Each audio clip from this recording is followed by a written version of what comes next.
Dear young woman, violence fool you into silence, convincing you that you are not worthy of space and time. You might not know it yet, but you got a multi-dimensional set of eyes looking out for you. Trust that what is meant for you is relying on you to show up.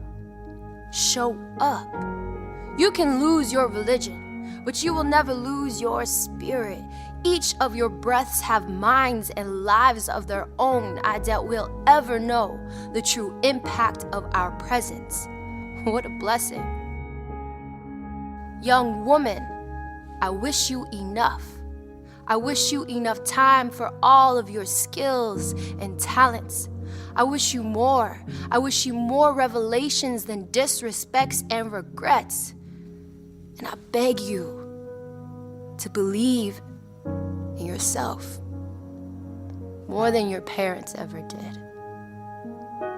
Carry out your curiosities in spite of the corruptions you experience.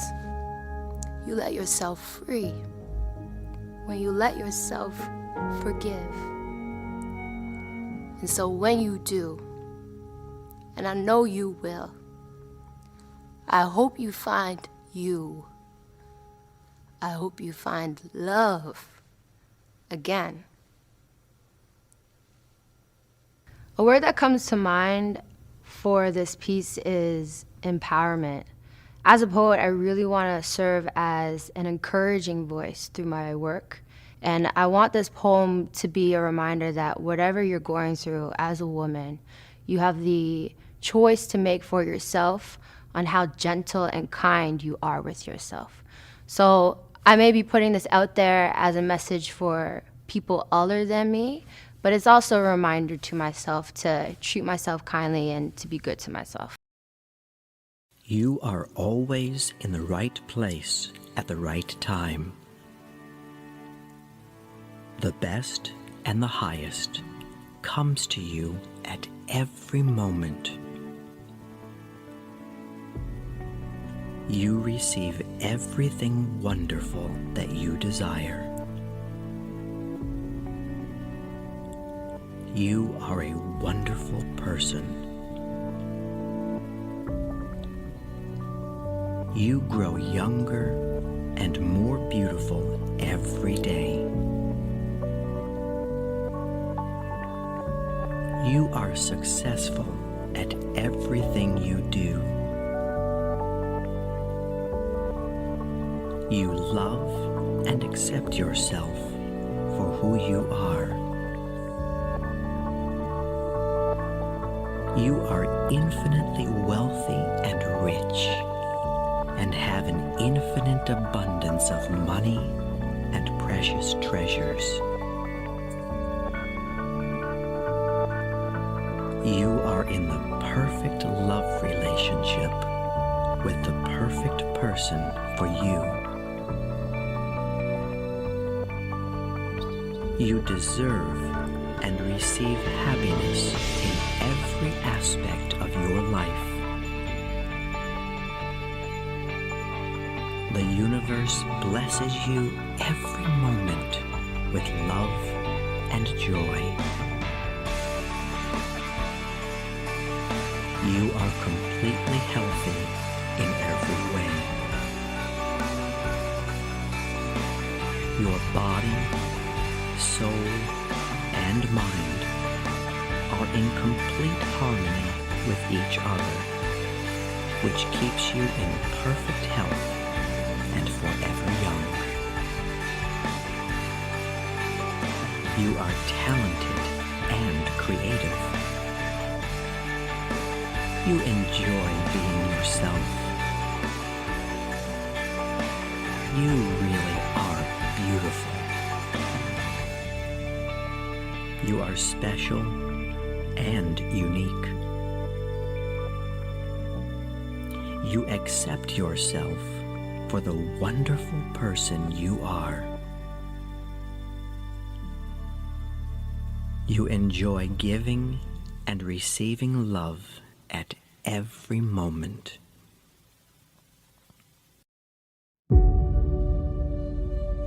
You will have to become someone you've never been before. You want to go somewhere you've never gone? You got to do something you've never done. You got to say something you've never said. You got to go to a place in you that you've never even been. You get to redesign.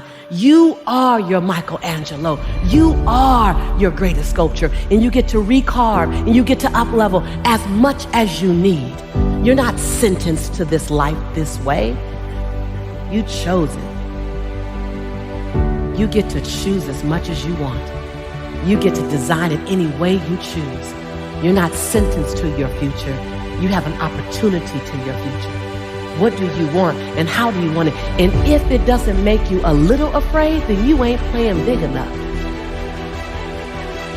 Your knees are supposed to knock a little bit. Your teeth are supposed to chatter a little bit. There's supposed to be at least 2 butterflies in your stomach. At least. Because if not, you're playing inside your comfort zone. And we mistake the fact that we're supposed to be comfortable 24/7. Well, let me tell you something. Comfortable is equivalent to complacent. I'll choose inconvenience every day, any day, to make a difference on the planet. I don't mind being mildly to moderately to significantly inconvenienced to leave my fingerprint on this planet.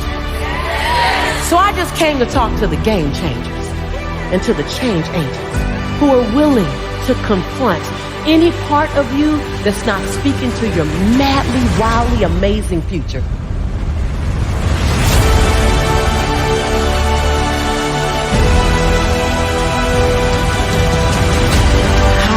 Here. In my greatness, I own my light. I own my brilliance. I am bold.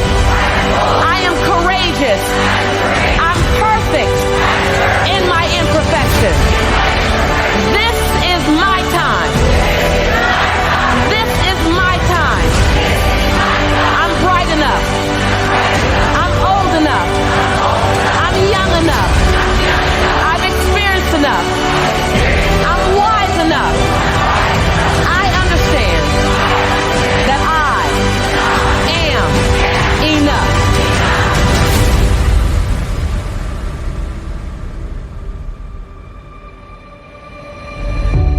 Breathe. Own it. Own it.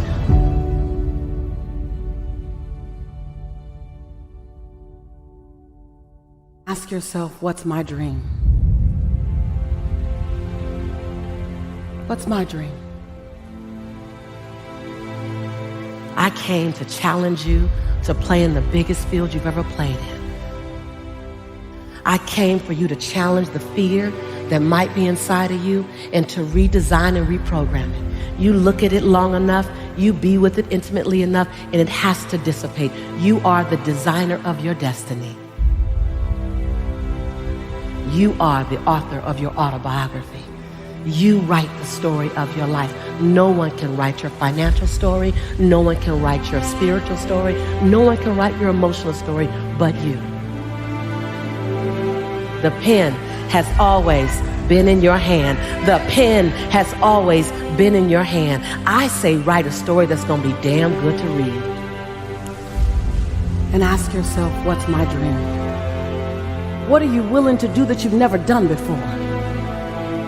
What are you willing to say that you've never said before?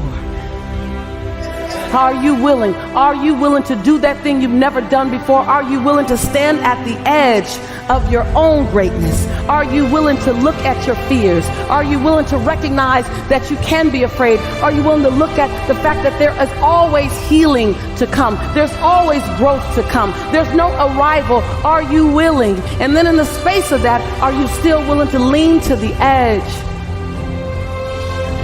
Feel the breeze of possibility, not knowing if you will fly or fall. Are you willing? Are you willing to not quite know what's there, but that something is there is greater than you? Are you willing to say, my life has to make a huge difference? You've heard me say this before, that there's a birthday and a transition day, and in between that is all the opportunity in the world. That's that dash that says, are you willing to disrupt my life? You're not here. You're not put here to leave my life calm. You're here to be a disruption for my life. You're here to cause me to want to be someone I've never been, do something I've never done because you crossed my path. Are you willing to show me that right?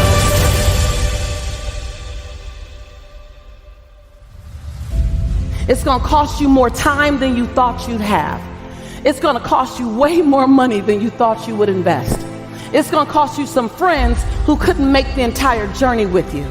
It's going to cost you that sense of, oh my God, I got to leave. I got to die to the old me to allow the new me to be born to my future. It's going to cost you something.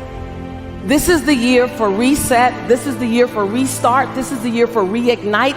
This is the year for repeat the things that you love. This is the year for recommit. This is the year for redesign. This is the year for re-engage. This is the year for restart. This is that year. I stopped by to ignite your fire.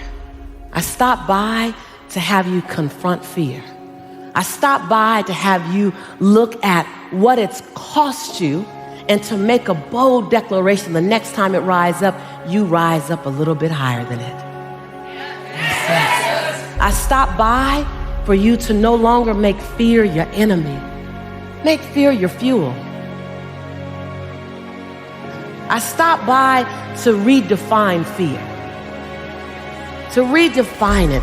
Because fear is an emotion like any other emotion. Fear is an emotion like love, like compassion. Fear is an emotion, we just gave it more power. We just gave it more power. Compassion, oh, that's nice. Fear, ooh. We gave it a meaning. And some of you know you've heard this before, that fear is false evidence appearing real. Now it's time to literally biohack the impact that fear has had on you. That fear no longer becomes your fortress. Fear becomes your fuel. Fear is that thing that pushes you forward. Fear is the thing that reminds you, oh, I need to go get more information. Oh, fear will keep you up at night studying. Fear will take you to a coach or a mentor. Fear will cause you to eat a slice of humble pie. Repeat after me.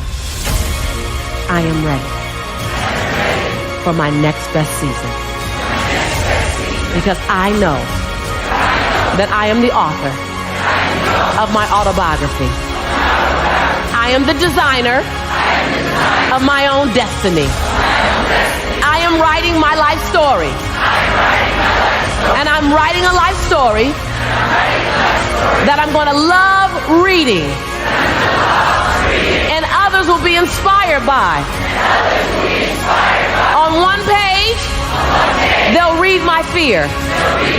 And on the next page, they'll know I did it anyway. I commit to hold fear in one hand and passion in the other, and leap and leap and leap every time. Every time. I ask that each of you hold me accountable to my contribution on this planet. Turn to someone and say, don't let me off the hook.